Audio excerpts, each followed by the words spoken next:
Hello my dear students. Force and laws of motion का chapter school में भी कुछ कवर हो गया होगा एंड कुछ आपने वीडियोस के थ्रू देख लिया होगा, बट वो इंपॉर्टेंट नहीं है कि आपने सिर्फ लॉज याद कर लिए। तो उस चैप्टर में जो सबसे इंपॉर्टेंट पार्ट है, इस वीडियो का मेन टारगेट यही है कि इनकी क्या इलस्ट्रेशंस हैं, illustration based upon momentum, illustration based upon different laws, और उसको लिखना कैसे है ये इंपॉर्टेंट है। आप अगर कहीं मुझे नॉलेज है and you are not able to present it तो भी मार्क्स नहीं मिलते। तो इस वीडियो में मैं आपको ये बताऊंगा कि बहुत सारे क्वेश्चन ऐसे हैं जिनका आंसर एक जैसा ही है, बट आप जो इंपॉर्टेंट वर्ड है ना, अगर वो स्किप नहीं करते, वो जरूर मेंशन कर देते हो, तो टीचर को या चेकर को ये आइडिया हो जाता है कि यू हैव नॉलेज। और one thing more, physics chemistry में नंबर ऑफ पेजेस काउंट नहीं होते, पेजेस भरने की नीड नहीं है। What is materialistic, what is important, ये आपको पता होना चाहिए and that must be underline और हाईलाइटेड, तो आपको यू गेट फुल मार्क्स। तो फिर भी आपको इस चैप्टर की इधर से क्योंकि स्टार्टिंग करवा रहा हूं, मैं लिखूंगा कम, डिक्टेट ज्यादा करूंगा, बोलूंगा ज्यादा, एंड आपको ये काम करना है, you have to take a register and a pen and note down कि क्या मैं डिक्टेट करता हूं और उनके नोट्स, उनके आंसर कैसे होने चाहिए। तो you will learn a lot from this video. तो देखिए, इसमें स्टार्ट करने के लिए मैं आपको बताता रहूंगा वन मार्कर क्वेश्चन किस किस तरह से आ सकते हैं। क्वेश्चन में से क्वेश्चन अराइज हो जाएगा और उनके आंसर भी बता दूंगा साथ साथ आपको क्या होने चाहिए। इलस्ट्रेशन इसका बाद का पार्ट होगा। तो पहले सबसे पहले अगर ये पूछ लेंगे फोर्स क्या है, तो फोर्स की डेफिनेशन आपको याद होनी चाहिए। वन थिंग मोर, एक आपको और बता दूं पहले, कई स्टूडेंट क्या करते हैं, जो लॉज है ना, जैसे मान लो अगर कहें आर्किमिडीज प्रिंसिपल या Newton second law of motion, law की लैंग्वेज को टेढ़ा मेढ़ा करके अपने आप एक्सप्रेस करते हैं और इलस्ट्रेशन एनसीईआरटी क्वेश्चन का रट्टा मार लेते हैं, and it is totally wrong. आपकी अप्रोच ये होनी चाहिए, जो लॉ है ना, तो लॉ इज लॉ, उसमें कोई डेविएशन ना हो, वो सेम टू सेम लैंग्वेज हो। और जो इलस्ट्रेशंस हैं, तो there are so many questions, तो उसमें आपको लैंग्वेज से आपको बनाना आना चाहिए। तो आप इसको, अगर आपका सीक्वेंस उल्टा है तो इस सीक्वेंस का जरूर सीधा कर लो कि लॉ एज इट इज होना चाहिए, और इलस्ट्रेशन आप सिर्फ समझ लो एंड देन उसको अपनी लैंग्वेज में कन्वर्ट भी कर सको। तो देखिए फोर्स क्या है, तो फोर्स इज अ पुश और पुल विच चेंजेस और tends to change the state of rest और ऑफ यूनिफॉर्म मोशन। एक वीडियो में मैंने पहले भी कवर किया था डेफिनेशन वगैरह, बट फिर भी वेरी क्विकली आपको रिवाइज करवा रहा हूं। देन आता है व्हाट इज ऐसा यूनिट ऑफ फोर्स। तो हर फिजिकल क्वांटिटी का कोई ना कोई यूनिट होता है, वो उससे ही रिलेट करता है। तो लाइकवाइज फोर्स का यूनिट है न्यूटन। तो अगर किसी का भी आपको अगर सपोज यूनिट नहीं पता चलता ना, तो आप उसकी डेफिनेशन पे चले जाओ। आप हर चैप्टर के हर फार्मूले के जब उसकी डेफिनेशन पे चले जाओगे तो आप उसकी यूनिट अपने आप डिराइव कर लोगे। फॉर एग्जांपल, जैसे मैं इसको कह रहा हूं, सपोज फोर्स का मुझे यूनिट नहीं पता क्या है, बट आई मस्ट नो कि फोर्स डिफाइन यहां होता है F = ma। तो आप ये देखिए, यहां पर जितनी भी फिजिकल क्वांटिटी हैं, आप उनके ऐसा यूनिट ले लो, you will get the definition of force, या जो भी डिजायर्ड क्वांटिटी है या जो भी डिजायर्ड वैल्यू है। जैसे force is 1 newton if it can produce an acceleration of 1 meter per second square when applied on a mass of 1 kg। इसे भी मैंने 1 कर दिया, व्हाट इज 1 kg, इसे भी 1 कर दिया, what is 1 meter per second square. तो दैट इज, अगर 1 मीटर पर सेकंड का स्क्वायर का एक्सेलरेशन प्रोड्यूस हो on a body of mass 1 kg, तो हम कहेंगे जो फोर्स अप्लाई हुआ है वो 1 न्यूटन है। याद रखना, force is a vector quantity, क्योंकि फोर्स में डायरेक्शन जरूरी है, और जिनमें डायरेक्शन जरूरी नहीं होती they are called scalar quantities. ये मोशन के चैप्टर की वीडियोस में कवर्ड है, थॉरली कवर्ड है। देन उसके बाद आता है balanced and unbalanced forces. Suppose एक बॉडी पे नंबर ऑफ फोर्सेस एक्ट करें और उनका result 0, then we say forces are balanced one. लिखेंगे इस तरह से, if the resultant of all forces acting upon a body is 0, then the forces are called balanced forces, और if not 0, then they are called unbalanced forces. Remember, unbalanced forces cause motion, balanced forces से motion cause नहीं होती, ये याद रखना। एक term इसके अंदर भी इनर्शिया आएगी और बार बार यूज होती है। ये भी पूछ सकते हैं व्हाट इज इनर्शिया। तो inertia is the inability of a body to change by itself its state of rest और ऑफ मोशन। सिंपल, लैंग्वेज में ये कह सकते हैं कि अगर बॉडी रेस्ट पे है तो रेस्ट पे रहने की टेंडेंसी में होगी, मोशन में है तो मोशन में रहने की टेंडेंसी में होगी, जब तक उस पर कोई एक्सटर्नल फोर्स ना लगाया जाए। तो इनर्शिया की डेफिनेशन भी पहले कवर्ड है। और 3 type of inertia, inertia of rest, inertia of motion और इनर्शिया ऑफ डायरेक्शन। और ये बार बार यूज होंगे इलस्ट्रेशंस के अंदर जो मैं अभी आपको एक्सप्लेन करने जा रहा हूं। Then what is momentum? तो देखिए, अगर कोई ये पूछे कौन सी physical quantity quantity of motion decide करती है, I say quantity of motion, तो many students will reply velocity.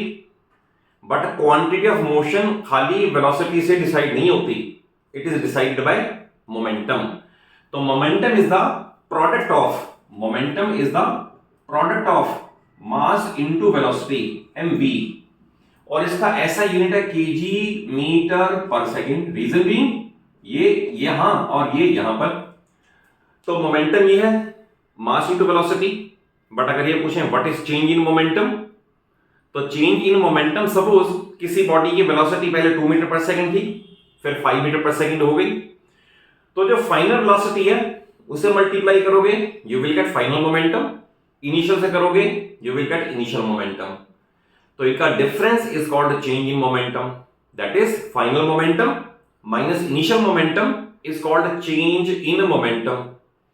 But अगर कहें rate of change of momentum means now it is linked with time, तो that is mv minus mu upon t, it is a rate of change of momentum. तो ये पूछा जा सकता है momentum, change in momentum, rate of change of momentum, difference आपको मैंने बता दिए। अब देखें आती है इलस्ट्रेशंस। लॉ आपको पता ही है, लॉ दोबारा बताने की नीड नहीं है, आप सभी ने लर्न कर भी लिया होगा, मैंने अभी आपको बता भी दिया कि फर्स्ट लॉ तो ये है कि बॉडी अगर रुकी हुई है तो रुकी रहेगी, चल रही है तो चलती रहेगी उसी दिशा में जब तक उसके ऊपर कोई बाहर का फोर्स ना लगे। अब देखिए इलस्ट्रेशन बहुत सारी हैं, सबका आंसर है जैसे ये, अगर आपने उस वर्ड को नोटिस किया जो मैं आपको प्रोनाउंस कर रहा हूं। अगर मान लो ये पूछा जाए कि why a person should not move out from a moving बस, why a person should not jump out from a moving बस, अगर ये पूछा जाए तो इसका आंसर क्या होना चाहिए? बहुत सारे, मैं वन बाय वन सभी बताता हूं, ऑलमोस्ट सेम आंसर है, प्रोवाइडेड वर्ड आप ठीक यूज करें। तो इसका आंसर ये है, when the bus is moving then our body is also moving with the velocity of bus, but when we jump out our feet comes to rest because they are in touch with ground, our feet comes to rest, but due to inertia of motion, important underline कर लेना इसको, but due to inertia of motion upper part of our body has tendency to remain in motion. अगर आपने ये line लिख दी तो इसका मतलब आपने पूरा क्वेश्चन का समरी उसको करके दे दी कि upper part has tendency to remain in motion due to inertia of motion, hence we fall forward, आगे की तरफ गिर जाते हैं।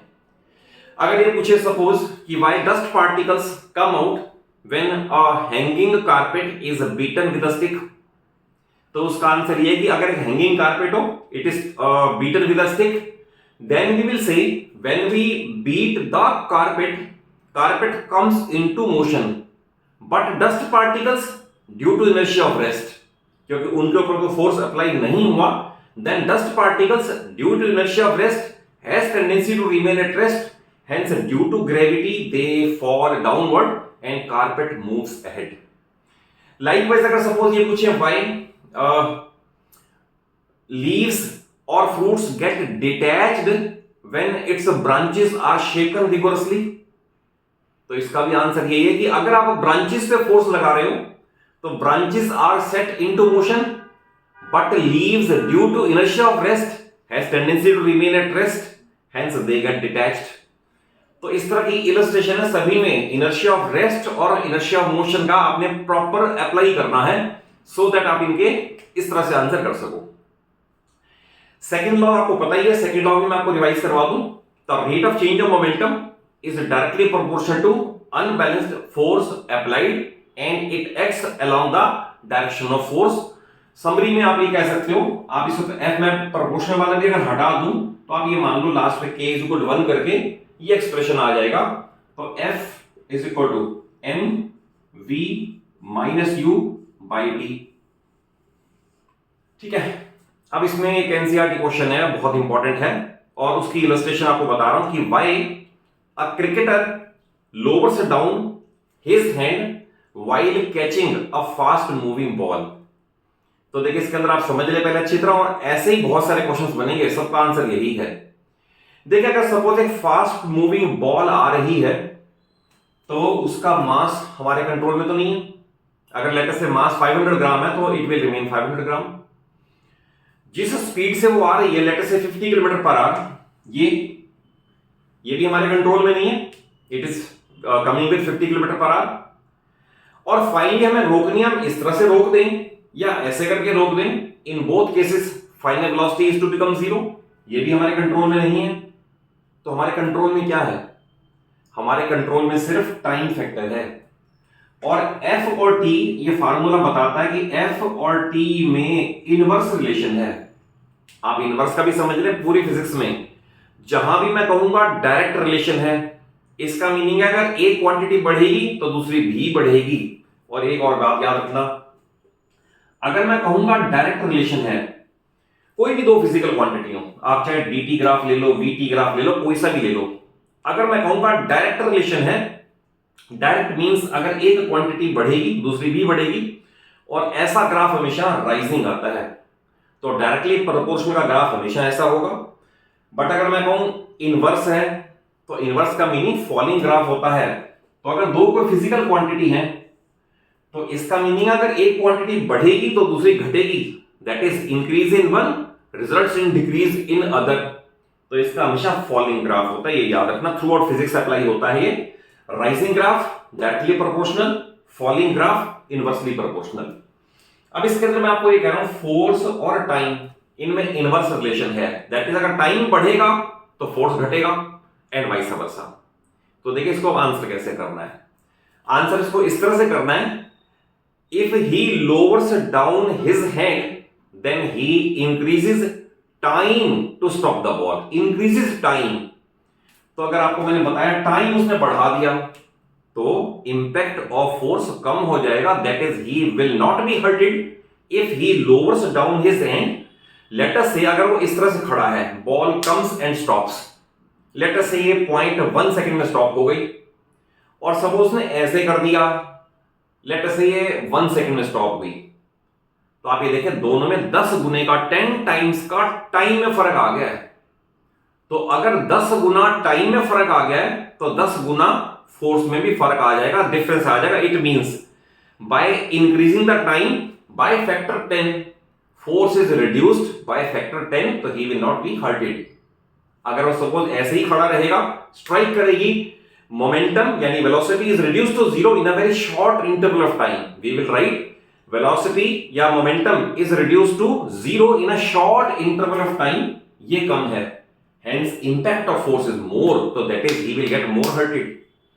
अब अगर ये आपको समझ आ गया, अगर सपोज ये कहें why a person is more hurted when he jumps on a hard floor, तो फिर देखिए फिर वही बात है, मास हमारे कंट्रोल में नहीं, जितने फ्लोर से वो गिर रहा है वो हमारे कंट्रोल में नहीं, वेलोसिटी जीरो होनी है वो हमारे कंट्रोल में नहीं, तो हमारे कंट्रोल में सिर्फ टाइम ही था। बट इस केस में अंडर फ्री फॉल उसका टाइम ऑफ स्टॉपेज बड़ा कम होगा।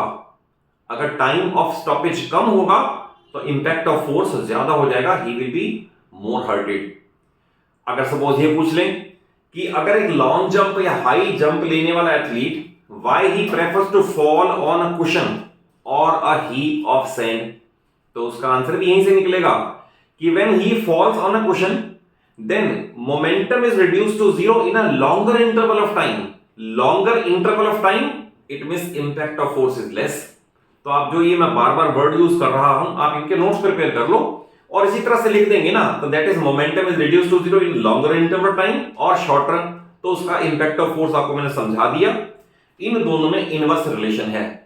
तो इस तरह के भी कई इलस्ट्रेशंस हैं जिनको आप आंसर कर सकते हो इस तरह से जैसा आपको मैंने बता दिया। फिर थर्ड लॉ है action and reaction are equal and opposite, या to every action there is equal and opposite reaction. अब इसकी भी इलस्ट्रेशन बहुत सारी हैं। एक तो बड़ा सबसे सिंपल है कि अगर सपोज आप एक इन्फ्लेटेड बैलून ले और इन्फ्लेटेड बैलून को विद इट्स माउथ लेटर से इन ईस्ट आप करके रिलीज कर दे, छोड़ दे। अब इसमें इंपॉर्टेंट ये है कि आपको एक्शन भी स्पेसिफाई करना है और रिएक्शन भी स्पेसिफाई करना है। और आंसर देते समय ध्यान रखना, पहले एक्शन होती है, एक्शन का रिएक्शन होता है। तो what we will write, we will write when inflated balloon is released then air comes out along the direction of east, it is action. As a reaction, balloon moves backward towards the west. तो that is, अगर इस तरह से होगा air down तो balloon up. अब इसी illustration से रॉकेट का फ्लाइंग, रॉकेट का उड़ना भी इसी उस पे है कि अगर सपोज रॉकेट में फ्यूल बर्न करे, अगर सपोज फ्यूल बर्न करेगा तो exhaust gases will come down. Exhaust gases are coming down, it is action. Rocket will go up, it is reaction. तो एक्शन और रिएक्शन का आप इस तरह से एक्सप्लेन करना है। जैसे सपोज ये पूछें how we are able to move on the ground, तो we are able to move on the ground because when we move we push the ground backward, action. Ground pushes us forward, reaction. या ये पूछ लें कि how a swimmer is able to swim, तो बिल्कुल same apply होगा। जब वो स्विम करेगा he pushes water backward, in turn water pushes him forward, तो दैट इज वाटर का पीछे जाना एक्शन और उस स्विम करने वाले का आगे जाना दैट इज रिएक्शन। तो ऐसे भी बहुत सारी इलस्ट्रेशन है। लाइकवाइज अगर सपोज आप बोट से शोर यानी किनारे पे आते हो, तो जैसे ही आप किनारे पे that is on the shore jump करते हो, boat moves backward. Again same उसमें अप्लाई होगा, आपने बोट को पुश किया, आप आगे गए, बोट पीछे गई। तो इन सब में अप्लाई यही होता है कि एक्शन पहले होगी, रिएक्शन बाद में होगी। एक और भी इसमें बड़ा इंपॉर्टेंट इलस्ट्रेशन है कि अगर एक हॉर्स पाइप से large amount of water is coming out with great pressure, then few persons are required to hold that pipe. Why? उसका भी यही है कि अगर suppose if it is ejecting large amount of water, तो let us say water is going in this direction, it is action. As a reaction pipe will go backward, तो उसे backward direction में मूवमेंट से prevent करने के लिए 2, 3, 4 persons are required to hold it firmly so that वो pipe backward ना जाए। इनर्शिया ऑफ डायरेक्शन पे भी है। इनर्शिया ऑफ डायरेक्शन पे यह है कि what happens when a moving bus takes a sharp turn suddenly, तो व्हाट यू विल राइट। तो देखिए इसके अंदर इनर्शिया ऑफ डायरेक्शन भी है कि inability of a body to change the direction by itself, that is body की tendency वही है कि जिस दिशा में चल रही है दिशा वही रहे, अपने आप ना बदले। अगर सपोज बस ने ऐसे जाते हुए शार्प टर्न ले लिया, तो वी विल राइट कि lower part of our body which is in contact with bus that moves along with bus, but upper part due to inertia of direction has a tendency to fall tangentially. Tangentially means अगर suppose यहां पर है तो ये tangent है, तो therefore we will have to hold ourselves so that हम बाहर की तरफ ना गिरें, तो ये due to inertia of direction है। एक और बताता हूं, अगर सपोज ये पूछे कि मड गार्ड कैसे हेल्प करते हैं साइकिलिस्ट को, तो देखिए मड गार्ड में ये व्हील के साथ ग्राउंड पे चलते हुए अगर मड टच करेगा, तो ध्यान रखना जिस भी लेवल पे मड व्हील को छोड़ेगा वहां उसकी डायरेक्शन टेंजेंशियल होगी। व्हील इज रोटेटिंग, घूम रहा है, अगर सपोज यहां पर व्हील इसको छोड़ देता है तो ये इधर की तरफ जाएगा। सपोज व्हील यहां इसको छोड़ देता है, ये इधर की तरफ जाएगा। लेट अस से यहां छोड़ देता है तो इधर की तरफ जाएगा। तो that is the point where mud leaves the wheel, moves in a tangential direction. तो टेंजेंशियल डायरेक्शन में जब वो अपवर्ड आएगा ना, अगर मड गार्ड नहीं होगा तो उस केस में मड, विदाउट मड गार्ड है अगर सपोज साइकिल, उस केस में mud will directly B touching the back of that cyclist, और उसके क्लोथ्स जो हैं वो भी खराब हो सकते हैं और भी प्रॉब्लम हो सकती है। तो दैट इज मड को साइक्लिस्ट तक ना पहुंचे उसे प्रिवेंट करने के लिए मड गार्ड प्रोवाइड होते हैं। बट फिजिक्स की लैंग्वेज में आपको ये पता होना चाहिए कि मड पार्टिकल्स जहां भी व्हील को छोड़ेंगे दे मूव टेंजेंशियली, और अगर इसके ऊपर सपोज मडगार्ड है, लेट अस से मडगार्ड लगा हुआ है, अगर सपोज मडगार्ड लगा हुआ है तो यहीं पर स्टॉप होके वापस, यहीं पर स्टॉप होके वापस, यहां पर स्टॉप होके वापस, तो दैट इज जहां भी वो छोड़ेगा उसको वहीं उससे कांटेक्ट में आके डाउन आ जाएगा। अल्टीमेटली जो साइक्लिस्ट है, जो साइकिल ड्राइव कर रहा है, उस तक मड नहीं पहुंचेगा। लाइकवाइज और भी बहुत सारे इलस्ट्रेशंस हैं, तो मैंने कोई ऐसा स्मार्ट बोर्ड नहीं ले रखा कि मैं टच करूं, क्वेश्चन लिखा जाए उसके मैं ट्रांसलेट करके बता दूं। मैं कभी इस तरह की टीचिंग में बिलीव ही नहीं करता। मेरा अपना टीचिंग में बिलीव ये है कि अगर मैं आपको पढ़ा रहा हूं, और इन पर्टिकुलर 9th एंड ऑनवर्ड, क्योंकि तो 8th तक का पढ़ने का पैटर्न अलग है, यूजुअली पेरेंट्स ही हैंडल कर लेते हैं, बट 9th में पेरेंट्स हैंडल यूजुअली टाइम भी नहीं होता और मे बी कईयों को नॉलेज भी नहीं होती। तो 9th में तो आपको अपने आप ही सीखना पड़ेगा कि आप कैसे क्वेश्चंस के आंसर बता सकते हो। और मेरी टेंडेंसी हर वीडियो में या इवन मेरी ऑफलाइन क्लासेस में भी मेरी टेंडेंसी यही है कि स्टूडेंट्स को वो चीज सिखा दी जाए सो दैट वो अपने आप आंसर कर सकें। The whole of R D Sharma, the whole of R S Agarwal I can solve, but मैं स्टूडेंट्स को क्या करता हूं, मैं उनको क्वेश्चंस की टाइप दे देता हूं।